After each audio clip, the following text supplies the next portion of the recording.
So in this video, we're bringing back the Is It Worth It series. And I'm actually really excited about this because I've got a ton of assets through Humble Bundle and other sales that I just haven't had the time to look at yet because I've been meaning to make more of these episodes, and I'm finally starting to do that. So if there's an asset that's too expensive for you to buy and you didn't quite feel like the available demo was really giving you the information you need, let me know. Maybe I have it, maybe I'll get it and do a review. So today we're taking a look at Dark Fantasy Gigantic Environment. Currently going for $60 on the Unity Asset Store. It has this awesome demo video and it makes it look like this beautiful, stunning asset. Granted, a little bit creepy. Dark Fantasy Gigantic Environment kind of gives Dark Soul vibes, but let's see if the product is as good as the cover art. Okay, first let's just test out the demo scene as if we spent hours building a level. And at first glance, you can see that everything kind of looks awesome. Coming up to this door here is where the problems start. For some reason, these bars are kind of clipped together and you have the texture that's flickering right there.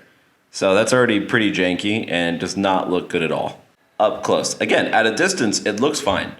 And actually, for that matter, at a distance, everything looks epic. But moving on, you can see over here we have the generic wood and barrels and fire. And honestly, it looks pretty standard. Nothing spectacular, but it's definitely not bad. If you do get this, you're gonna have to fix the loads, as you can see. They're turning off and on way too close to the camera. Moving into the building, you can see more of their assets, kind of repeating some of the stuff that we saw outside, but it still looks great.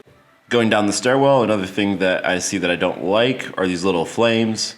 They clip a little bit and they kind of just don't fit the quality of the rest of the map. Despite a few of the flaws that we found, honestly, everything still looks pretty good. And I feel like this will fit in really well for a lot of medieval fantasy games. Other than these skeletons. These are terrible. Man.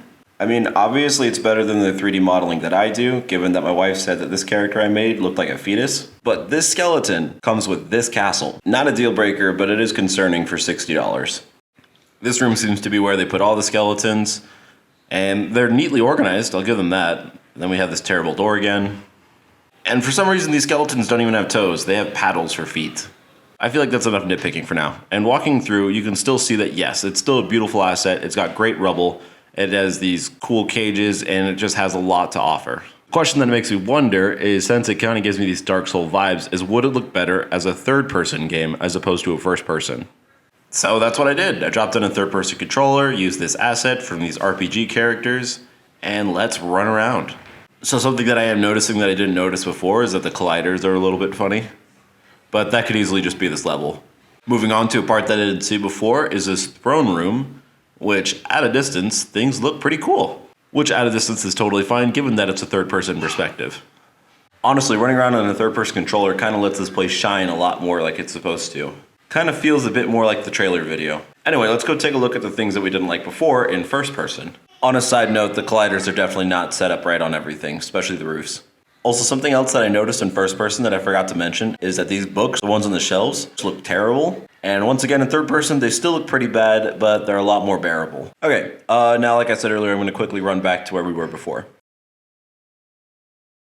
Fire still looks bad, but I almost didn't notice it because I'm too busy trying to get back down to the skeletons. And looking at the skeletons, they still look terrible. I would definitely replace these. Obviously, you have the ugly skeletons in Skyrim, but this is kind of just a lot. I know it's still not as bad at a distance, but honestly, they're still bad enough where I wouldn't want them in a game with this asset. Also, the colliders are not working well for this either. I think that's all we're gonna do for testing out the demo scene. So now let's go ahead and check out how modular it is. So just so you know, I'm not gonna spend hours building a really elaborate level, but I'm just gonna check a couple of these assets and make sure they don't clip through or they don't start at awkward positions. And right away, I'm noticing that the transform center or the local transform pivot point is at the weirdest spots. I'm not sure if this is the case for a majority of the assets, but for some reason, the tower's pivot point was at its top. And after a while messing with it, I realized that its grid lock is not at 1, but at 0.5.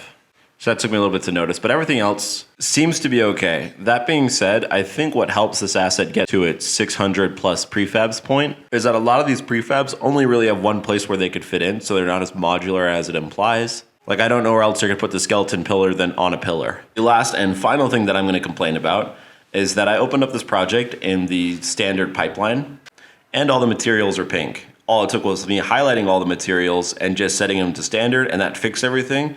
But it was kind of jarring to have that be advertised and then not being warned that you'll have to fix that yourself. It only took 2 seconds, but that would be a good thing to add into the description.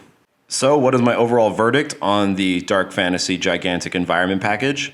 At $60, it is honestly still worth it, but it is a little bit disappointing that not all of it lived up to what was expected. It had more than enough good things going for it. It still looks great. As much as I complain about the door, the candle, and the skeletons and some of the loads, but it'll still look great in your game, and you can replace those things with free versions that are better. So I think the Unity Asset Store rating on it right now is actually pretty accurate, 4 out of 5 stars. Thank you so much for watching. Again, let us know if there's any assets you would like us to purchase and test out before you go ahead and buy it, and we'll see you next time.